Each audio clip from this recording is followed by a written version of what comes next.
네, 안녕하십니까. 비전교육학입니다. 강의를 짓기 앞서서 먼저 죄송하다는 말씀을 드리고 강의 시작하도록 하겠습니다. 정말 죄송합니다. 근 일주일 동안 제가 강의를 올리지 못하였습니다. 여러분들 공부하시는데 제가 도움을 드리지 못해서 정말 죄송합니다. 그 이유는 제가 최근 일주일 동안 몸이 좀 좋지 않았었습니다. 그래서 지금도 회복기에 있는데 그 며칠 전까지만 해도 정말 집에 오면 아무것도 하지 못하고 계속 누워만 있고 그랬었습니다. 근데 지금은 좀 많이 나아져서 이제 지금 거의 회복해 가는 단계이고, 이제부터 좀 더 열심히 해서 많은 강의, 질 좋은 강의 찍도록 노력하도록 하겠습니다. 지난 시간에 이어서 오늘 저와 함께 살펴볼 이론은 콜린스와 브라운의 인지적 도제 이론입니다. 제가 누누이 말씀드리지만 인지적 도제 이론은 나올 수 있는 순위가 거의 가장 높은 부분 중에 하나라고 저는 생각을 합니다. 비고치키와 연관이 되어 있으면서도 교수학습 방법에서 구성주의 교수학습 방법과 연관이 되어 있는 이 인지적 도제 이론을 꼭 한번 보셨으면 좋겠습니다. 그렇게 어려운 내용도 아니고 또 우리가 쓸 수 있는 부분도 딱 정확하게 정해져 있기 때문에 중요하다. 또 그것이 가지고 있는 학문적인 어떤 가치도 크기 때문에 꼭 봐야 된다는 거죠. 그러면 우리는 인지적 도제 이론이 어떠한 배경 아래에서 탄생하게 되는지 한번 살펴보겠습니다. 전통적인 도제 이론의 원리를 인지적 영역에 적용한 것이 바로 인지적 도제 이론입니다. 교수자의 사고 과정을 학습자가 직접 볼 수 있도록 하는 교수 방법이며 콜린스와 브라운이 구체화하였다 이렇게 볼 수 있어요. 그래서 중요한 거는 인지적 도제 이론이잖아요. 그러니까 배우는 사람의 입장에서 봤을 때 우리가 배움을 제공해주는 어떤 스승의 인지 과정을 뭔가 내 눈으로 보듯이 그 사고 과정을 볼 수 있게끔 만드는 게 인지적 도지론 핵심 포인트예요. 그러면 여러분들 의문점이 드실 거예요. 아니, 머릿속의 사고 과정을 어떻게 눈으로 보여줄 수 있냐? 여러 가지 방법이 있습니다. 예를 들면 시범을 보여준다든지 기능적인 거 학습을 할 때, 아니면 그 교수자가 자기가 어떤 문제 상황에서 드는 생각, 이런 문제 속에서 딱 자기가 맞닥뜨렸을 때 나는 이러한 사고 과정을 통해서 이런 문제 해결 방법을 통해서 이거 이렇게 풀어나간다라고, 그리고 내 머릿속에 떠오르는 생각 그 자체를 전사해서 또 제자들한테 들려줄 수 있어요. 그 프로토콜이라고 하는 거죠. 그러니까 이렇게 프로토콜이나 시범 보이기나 이런 것들을 통해서 어떠한 그 교수자가 문제 해결 방식을 보이는지 그대로 제자들에게 보여주는 거. 그래서 제자들이 그것을 직접 보면서 따라할 수 있도록 하는 방식이 바로 인지적 도제 이론이라고 할 수 있어요. 그래서 뒤에 가서 말씀드릴 거지만 이 인지적 도제 이론의 핵심 포인트는 교수자가 하는 것과 학습자가 하는 역할이 명확하게 구분이 되어 있다는 거예요. 교수자가 하는 역할과 학습자가 하는 역할, 즉 교수자가 해야 될 역할은 3가지, 학습자가 해야 될 역할은 4가지로서 총 합해서 7가지 단계가 되는 겁니다. 죄송합니다. 이 4가지를 3가지로 보는 경우가 더 많기 때문에 교수자 3가지, 학습자 3가지로 총 6가지 단계로 볼 수 있어요. 여러분들이 아시겠지만 들어보셨을 거지만 교수자의 대표적인 방어로는 모델링, 코칭, 스캐폴딩이 있어요. 이 방식을 통해서 교수자가 중점이 돼서 학습자에게 문제 해결 상황이나 어떠한 관점에서 정답을 아이들에게 보여주는 거죠. 그럼 학습자는 명료와 반추 탐구의 과정을 거칩니다. 그래서 이 3가지는 교수자가 해야 될 것, 이 3가지는 학습자가 해야 될 것, 이 과정을 통해서 교수자가 가지고 있는 그 생각들이 그대로 학습자들이 눈에 보이는 것처럼 습득을 해서 자기네 것으로 만들어가는 게 바로 인지적 도제 이론인데, 이렇게 정리를 할 수 있어요. 도제식 방법은 가장 오래된 학습 방법이에요. 이렇게 공교육 제도가 만들어진 게 그렇게 오래된 건 아닙니다. 산업혁명 이후에 만들어졌겠죠.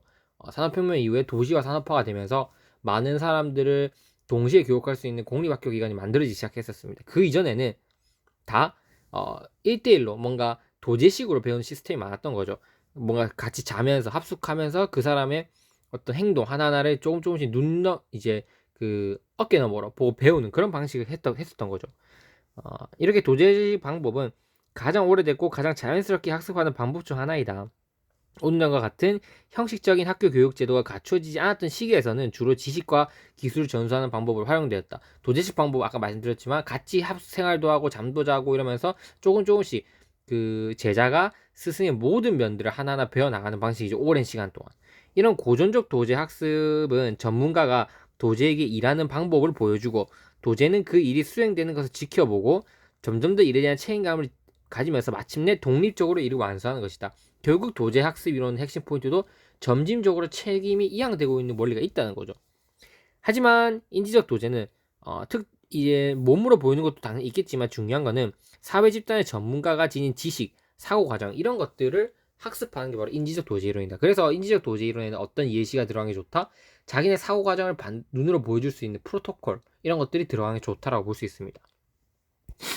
이런 인지적 도제론은 사회적 구성주의를 주장한 비고츠키는 이런 더욱 높은 인지를 가진 타인과의 사고작용으로 GPD 영역을 실제 영역으로 발달시킴으로써 학습이 일어날 수 있도록 한 것을 주장했다는 거죠. 비고츠키는 앞에서 설명했으니까 그 강의 참고해 주시기 바랍니다.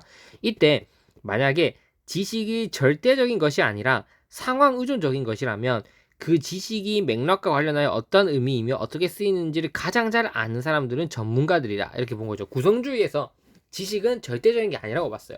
상대적인 거예요. 어떤 이 지식은 다른 사람한테 더 중요할 수도 있고 또 이 지식이 어떻게 쓰이는지도 다 달라지는 거예요. 어떤 문제적 상황에 놓여 있는지 따라서 지식의 용도도 다 달라지는 건데 중요한 거는 그 지식이 잘 쓰이는 용도 또 그 지식을 잘 활용할 수 있는 건 전문가들이 그걸 가장 잘 알 수 있다는 거예요.